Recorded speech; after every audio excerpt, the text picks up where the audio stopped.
The sudden lurch of the wagon sent Zelda Davis tumbling over its wooden side, her scream piercing the arid Colorado air as the dusty ground rushed up to meet her. In that terrifying moment between sky and earth, time seemed to slow, giving her a perfect view of the man who appeared seemingly from nowhere, tall, broad-shouldered, and moving with startling speed. His strong arms caught her mere inches from disaster, the impact forcing a surprised gasp from her lungs as her body collided with his solid chest. "Whoa there, miss," the stranger drawled, his voice deep and steady despite having just intercepted nearly 120 pounds of falling woman. "Seems like you were in quite a hurry to reach Fort Garland." The year was 1878, and Zelda Davis had traveled over 1,000 miles from Boston to this untamed stretch of Colorado territory with nothing but 3 trunks of possessions and a letter promising marriage to a man she'd never met. Now, cradled in a stranger's arms with her heart pounding against her ribs, she realized her journey might be even more perilous than she'd imagined. "I wasn't planning on arriving quite so dramatically," she managed, trying to regain her composure as her rescuer carefully set her on her feet. Her ankles wobbled beneath her, partly from the fall and partly from the corset that suddenly felt far too tight for proper breathing. "Vincent Keene," the man introduced himself, touching the brim of his worn leather hat. His eyes were the color of a summer sky, startling against his sun-darkened skin. "Most folks call me Vince." "Zelda Davis," she replied, attempting to smooth her travel-wrinkled dress. Well, I suppose I'm expected." The wagon that had been carrying her and 5 other passengers continued rolling toward town, the driver apparently unaware he'd lost one of his charges. Dust billowed in its wake, and Zelda felt a momentary panic at seeing her trunks disappearing. "My belongings!" she exclaimed. "Don't worry, miss. That's Jimmy Porter driving. He'll realize you're missing before he hits Main Street." Vince glanced toward the road ahead, then back to Zelda. "Mind if I ask who's expecting you?" Zelda hesitated, suddenly aware of how vulnerable her position was.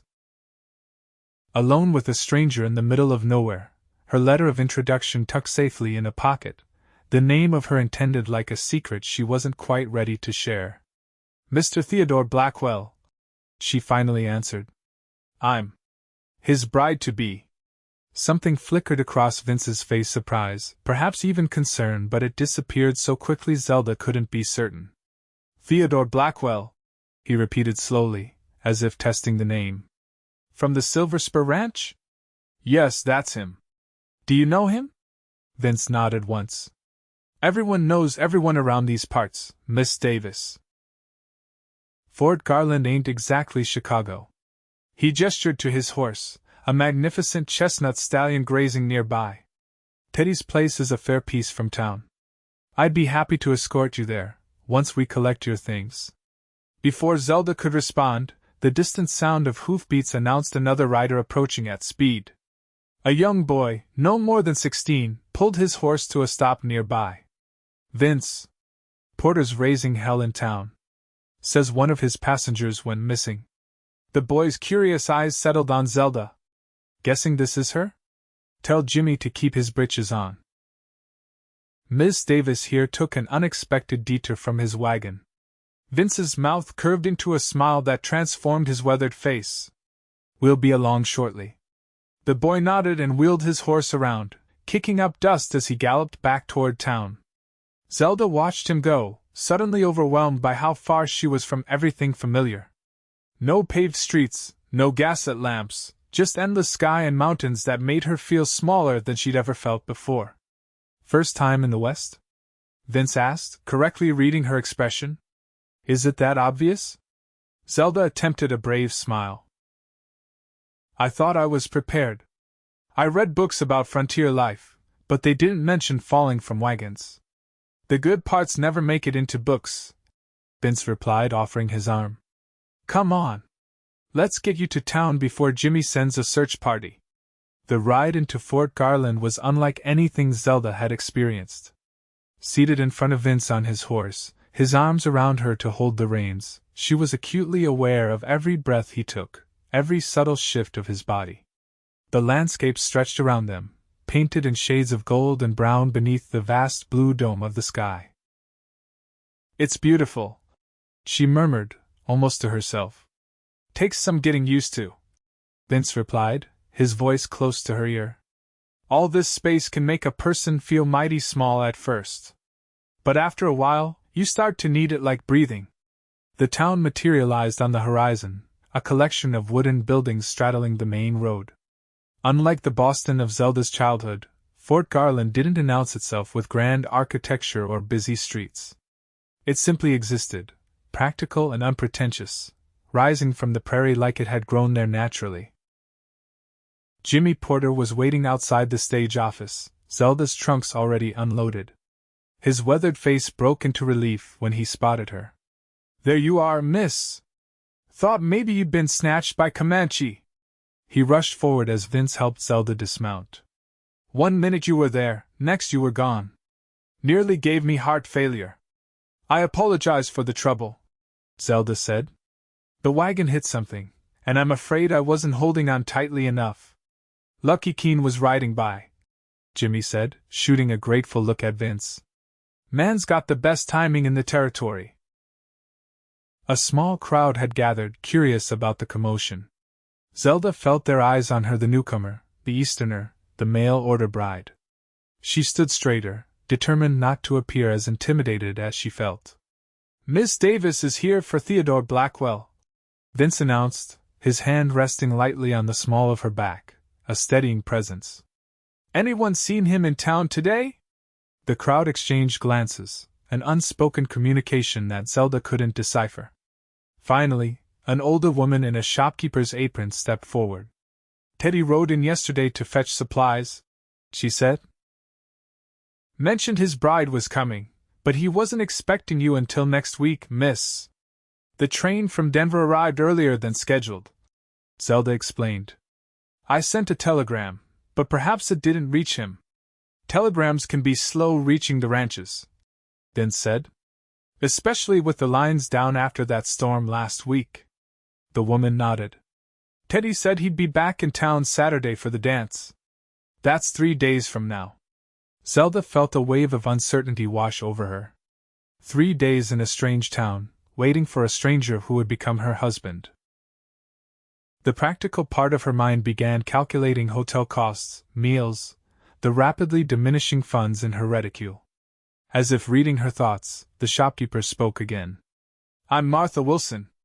I run the general store and boarding house. Got a nice room you can take until Teddy returns." "That's very kind, Mrs. Wilson," Zelda began, but "It's no trouble," Martha interrupted. "Any bride of Teddy's is welcome here. The man saved this town more than once." Vince cleared his throat. "I can ride out to the Silver Spur, let Teddy know his bride's arrived early." "Oh, I wouldn't want to impose," Zelda protested. "It's on my way," Vince insisted, though something in his tone suggested it wasn't entirely true. "Least I can do after you nearly broke your neck on Colorado soil before setting foot in town proper." With arrangements made and her trunks being carried to Martha's boarding house, Zelda found herself standing alone with Vince once more. The afternoon sun cast long shadows across the street, highlighting the angles of his face. "Thank you," she said simply, "for catching me. I'm not normally so clumsy." "I reckon nobody plans on falling," he replied, his blue eyes holding hers for a moment longer than was proper. "But sometimes it happens anyway." With that cryptic remark, he touched his hat brim again, mounted his horse, and rode out of town, leaving Zelda with the distinct impression that there was more to Vincent Keene and perhaps to Theodore Blackwell than met the eye. Martha Wilson's boarding house was clean and comfortable, if simple by Boston standards. Her room overlooked the main street, allowing Zelda to watch the town's activities from her window. She spent the remainder of the day unpacking one of her trunks, pressing her best dress for when Theodore arrived, and trying not to second-guess her decision to travel across the country to marry a man whose face she knew only from a daguerreotype sent months ago. "What possessed you to become a mail-order bride?" Martha asked that evening as they shared a pot of coffee in the boarding-house kitchen. "Pretty girl like you must have had suitors back east." Zelda cradled her cup, the warmth seeping into her hands. My father died last year. Left considerable debts. The family home had to be sold. She offered a small shrug. I worked as a schoolteacher for a time, but the wage was barely enough to keep me in room and board. And Theodore's advertisement caught your eye. It was comprehensive. Zelda recalled the neatly penned letter that had accompanied the newspaper clipping. He was honest about wanting a practical arrangement. A woman to help manage his household, someone educated who could keep accounts and perhaps teach any children that might come along. Martha's expression softened. Teddy's a good man. Quiet, keeps to himself mostly, but respected. The ranch is one of the most successful in the county. She patted Zelda's hand. You could do worse. The words were meant to be reassuring, but Zelda couldn't help wondering if she could also do better. The thought of Vincent Keene's steady arms catching her flashed through her mind, and she quickly pushed it away. She was promised to another man. Such thoughts were inappropriate at best, disloyal at worst. Tell me about Fort Garland, she said, changing the subject. The train station was quite a distance away. Town's growing, Martha replied. Started as a military fort back in the 50s. Now we've got ranchers, miners heading to the mountains, all sorts passing through. It's rough sometimes, but there's a real community here. Their conversation was interrupted by a commotion outside, horses' hooves and men's voices.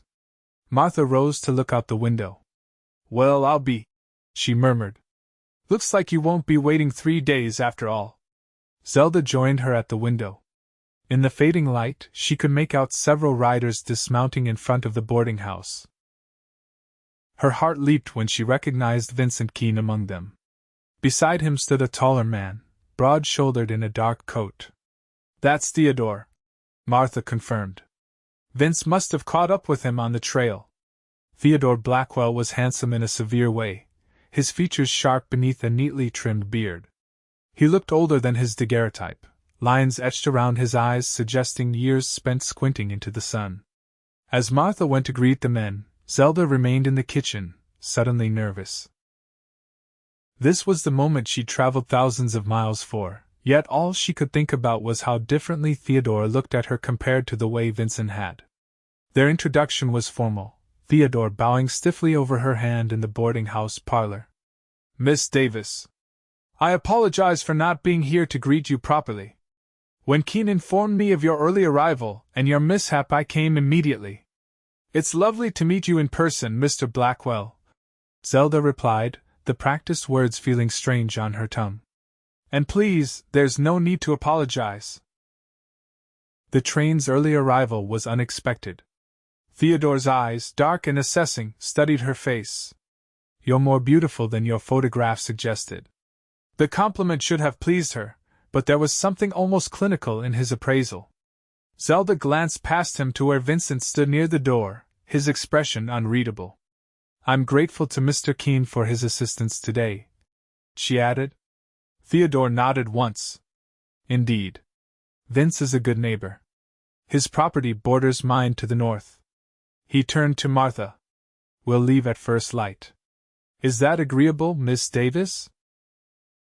The ranch is a half-day's ride from town. Of course. Zelda agreed, though the thought of leaving so soon made her stomach tighten with anxiety. I'll be ready. After Theodore excused himself to secure rooms at the hotel for himself and his ranch hands, Zelda found herself alone with Vincent once more. He remained by the door, hat in hands, turning the brim slowly between his fingers. You rode all the way to Mr. Blackwell's ranch for me, she said softly. That was very kind. Vincent shrugged. Seemed the right thing to do. Will you? Zelda hesitated. Will you be at the ranch tomorrow? No, madam. Got business elsewhere. His eyes met hers, and something in them made her breath catch. But Fort Garland ain't that big.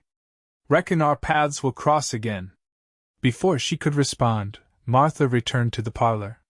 Vincent bid them both good night and disappeared into the growing darkness outside, leaving Zelda with the distinct impression that she'd missed something important, some undercurrent of tension between the two men that she couldn't quite decipher. Sleep eluded her that night. She lay awake, listening to the unfamiliar sounds of the frontier town, distant piano music from the saloon, occasional laughter, the constant whisper of the wind. By morning, dark circles shadowed her eyes, but she dressed carefully in her traveling outfit, determined to make a good impression on her first day at what would become her home. Theodore arrived promptly at dawn, a wagon prepared for her trunks and a gentle mare saddled for her to ride. His manner was polite but distant, answering her questions about the ranch with precise, practical information. The Silver Spur encompassed over 3,000 acres, he explained, with 100 head of cattle, a small horse breeding operation, and various crops for self-sufficiency. The house was expanded last year, he added as they rode out of town. 8 rooms total, including a proper study where you can set up your schoolroom, should we have children or hire a tutor for neighboring families. The business-like way he discussed their potential family made Zelda's heart sink. She had known this was a practical arrangement, but some small part of her had hoped for warmth, for connection.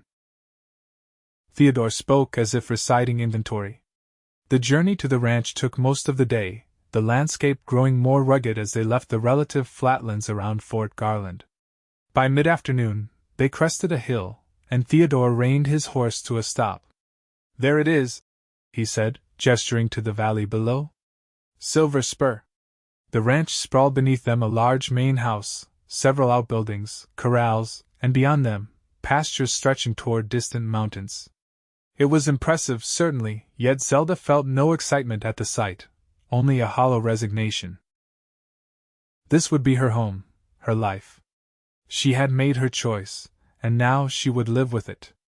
As they approached the ranch, a group of men emerged from the barn to greet them. Theodore introduced them rapidly: the foreman, several ranch hands, a cook. Zelda smiled and nodded, knowing she'd never remember all their names at once. The last man to step forward was older, with a weathered face and kind eyes. "This is Hank," Theodore said. "Been with Silver Spur since before I bought it. Knows every inch of the property." "Welcome, Miss Davis," Hank said, his voice gentle. "The boys fixed up the house real nice for you." Inside, the house was surprisingly comfortable. Rustic but clean, with actual furniture rather than the rough-hewn benches Zelda had half expected. Her bedroom was spacious, with windows facing east toward the mountains. "I'll leave you to settle in," Theodore said, standing awkwardly in the doorway. "Supper's at 6. We can discuss wedding arrangements then." Alone at last, Zelda sank onto the bed, her composure finally cracking. What had she done? The man she'd agreed to marry was practically a stranger, and not one who seemed particularly eager to know her better. The ranch was beautiful but isolated. The nearest neighbor, Vincent Keene, was apparently miles away. Vincent. The thought of him made her heart race in a way that Theodore's presence never had. It was foolish, she knew. She'd spent mere hours in the man's company, most of that time in the company of others. Yet there had been something in his eyes, in the way he'd caught her so instinctively, that suggested he'd seen beyond her practical exterior to the woman beneath. Supper that evening was a stilted affair. Theodore attempted conversation, asking about her journey and her life in Boston, but his questions felt like an interview rather than genuine interest. When they turned to wedding plans, his approach was equally methodical. "The local minister can perform the ceremony next Sunday," he said, cutting his beef with precise movements. "I've already spoken with him." "So soon?" Zelda couldn't keep the surprise from her voice. Theodore looked up, his fork paused midway to his mouth. "Is that a problem?" "I assumed you would want to settle matters quickly, given your circumstances." Her circumstances. The polite way of saying she was destitute and desperate, having traveled across the country to marry a stranger for financial security. Heat crept into Zelda's cheeks. "No, of course not," she replied. "Sunday is fine." The week that followed was a blur of activity. Theodore showed her the ranch operations, introduced her to the neighboring families who called, and left her largely to her own devices otherwise. He was unfailingly polite, providing everything she needed materially, but emotionally he remained as remote as the mountains visible from her bedroom window. Saturday brought the promised town dance. Theodore seemed reluctant to attend, but Zelda insisted, eager for human connection beyond the ranch's boundaries. They rode into Fort Garland in the afternoon, Theodore explaining they would stay overnight at the hotel and attend church the following morning before returning to the ranch. "Many of the county families will be there," he said as they approached town. "It's an opportunity for you to meet people you'll be associating with as Mrs. Blackwell." The name felt strange, hypothetical. In less than 24 hours she would pledge herself to this man who treated her more like a business acquisition than a bride. Zelda swallowed the lump in her throat, reminding herself that many marriages began this way. Affection could grow over time. It had to. The dance was held in a large barn at the edge of town, transformed for the occasion with lanterns and wildflowers. Women in their best dresses chatted in groups while men congregated near the makeshift bar. A small band tuned their instruments in one corner. Zelda felt the curious stares as Theodore led her inside, introducing her repeatedly as, "My fiancée, Miss Davis." She smiled until her cheeks ached, trying to memorize names and faces, to appear confident in her choice. Several women invited her to join their sewing circle or their book club, kindnesses that nearly brought tears to her eyes. "Your bride is charming, Teddy," one older woman commented. "A real asset to the community." An asset? The word echoed Theodore's own assessment of her. Practical, educated, capable. Never beautiful, never beloved. Zelda excused herself, claiming a need for fresh air, and stepped outside into the cool evening. She was standing alone, watching stars appear in the darkening sky, when a familiar voice spoke behind her. "Settling in at Silver Spur?" Vincent Keene leaned against the barn wall, his usual hat missing, dark blonde hair slightly rumpled. He wore a clean shirt and vest for the occasion, looking more gentleman than cowboy. "Mr. Keene." Zelda couldn't prevent the smile that spread across her face. "Yes, thank you. The ranch is lovely. And Teddy? Living up to expectations?"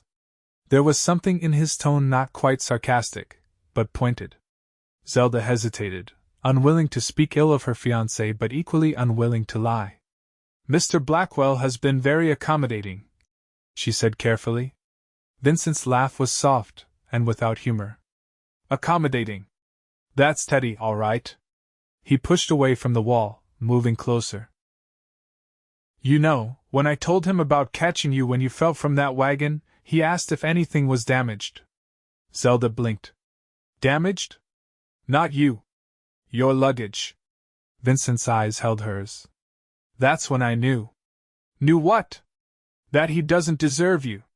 The words were simple, direct, but delivered so quietly Zelda almost thought she'd imagined them. Inside, the music began, a lively reel that spilled through the open doors.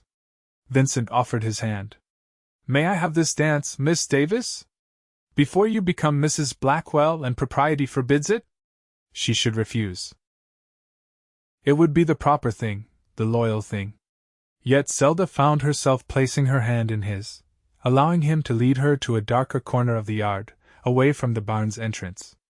His hand settled at her waist, warm and steady, as they began to move to the distant music. "You're a good dancer," she observed, surprised at how naturally they moved together. "My mother insisted all her sons learn. Said a man who can dance is a man who respects women." His smile was wry. "Not sure the logic holds, but the skills come in handy." They danced in silence for a moment, the stars their only witnesses. Zelda was acutely aware of his proximity, of the strength in his arms and the way his eyes never left her face. "Why are you marrying him?" Vincent finally asked. "Really?" The blunt question caught her off guard. "I told you. I'm his mail-order bride. That's how. Not why." His grip tightened slightly. "You're educated, beautiful, brave enough to cross the country alone. You could have any man. Why Teddy?" Security, Zelda admitted, the truth slipping out before she could stop it. My options in Boston were limited after my father died. Teaching barely covered room and board. Mr. Blackwell offered a home, stability. Vincent nodded slowly. Stability's important. But is it enough? Before she could answer, Theodore's voice cut through the darkness. Zelda? Are you out here? Vincent released her immediately, stepping back as Theodore rounded the corner. His expression darkened when he saw them together. Keene. Theodore's voice was colder than Zelda had ever heard it. Didn't expect to see you tonight. Wouldn't miss a chance to welcome your bride properly, Vincent replied, his tone casual despite the tension crackling between them. Just keeping her company while you were occupied.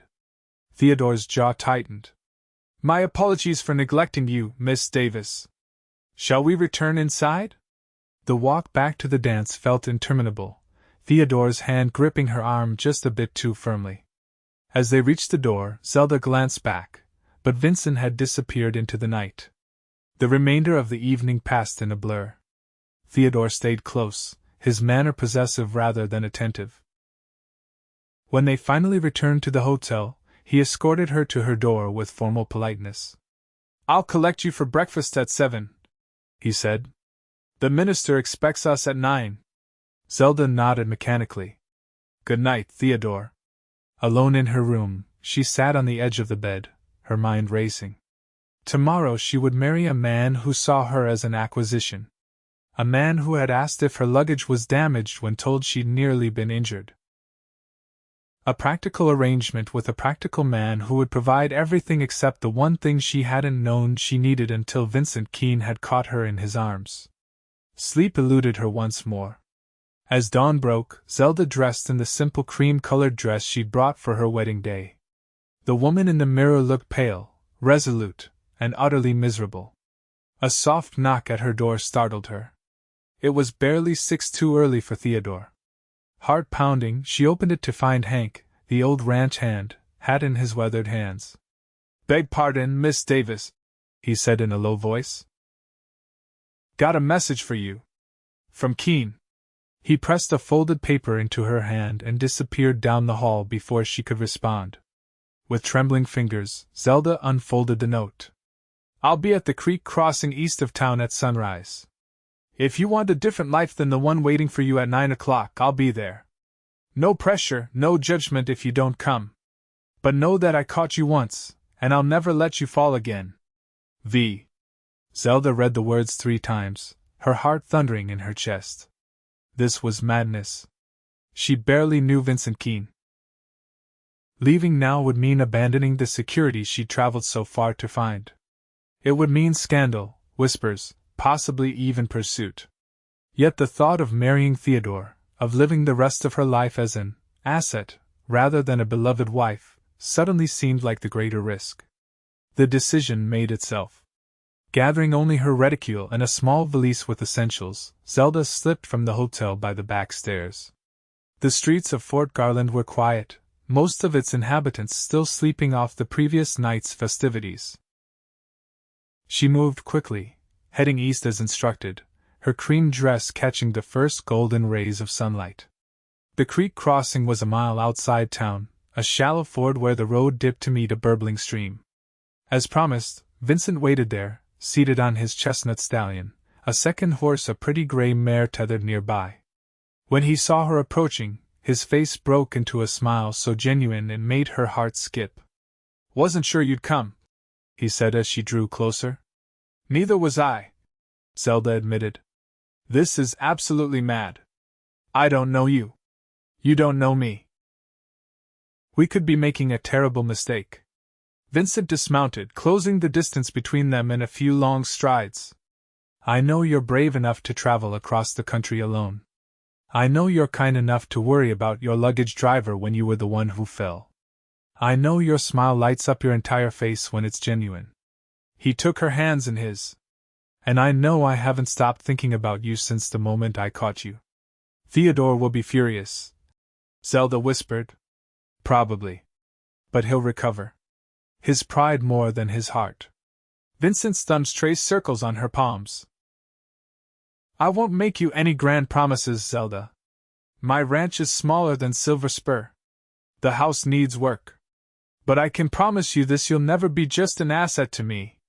You'll be my partner, my equal, and if you'll allow it, the love of my life. Tears blurred Zelda's vision. I don't even know where your ranch is. Vincent laughed, the sound warm in the morning air. North of Silver Spur, beautiful piece of land called Willow Creek. Best view in the county. He brushed a tear from her cheek. Say yes, Zelda.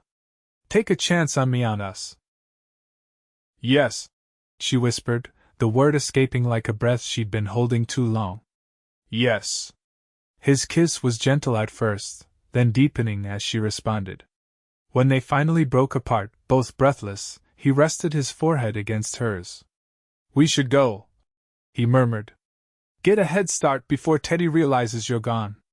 Zelda nodded, allowing him to help her mount the gray mare. As they rode away from Fort Garland, the rising sun at their backs, she felt no regret, only a growing certainty that sometimes falling was the best thing that could happen to a person, especially when the right arms were there to catch you. 5 years passed in what seemed like the blink of an eye. Willow Creek Ranch flourished under the combined efforts of Vincent and Zelda Keene, their partnership proving as successful in business as it was in love. The scandal of their elopement had faded quickly, replaced by grudging respect as their ranch prospered. Theodore Blackwell had eventually married a banker's daughter from Denver, a practical match that seemed to suit him well. When they occasionally crossed paths in Fort Garland, the encounters were civil if not friendly. On a crisp autumn morning, Zelda stood on the porch of their expanded home, watching Vincent teach their 3-year-old son, James, to ride his first pony. Their infant daughter, Eleanor, slept peacefully in her cradle nearby, her dark lashes a stark contrast against rosy cheeks. Not too fast, James, she called, smiling as her husband winked at her over their son's head. The boy's delighted laughter carried on the wind, and Zelda's heart swelled with gratitude for the life she'd chosen that fateful morning. She had fallen first from a wagon, then in love, and Vincent had kept his promise. Through childbirth and drought, through blizzards and prosperity, he had never let her fall again. As the sun climbed higher in the Colorado sky, Zelda lifted Eleanor from her cradle and went to join her family, stepping confidently into the future they were building together, one day at a time.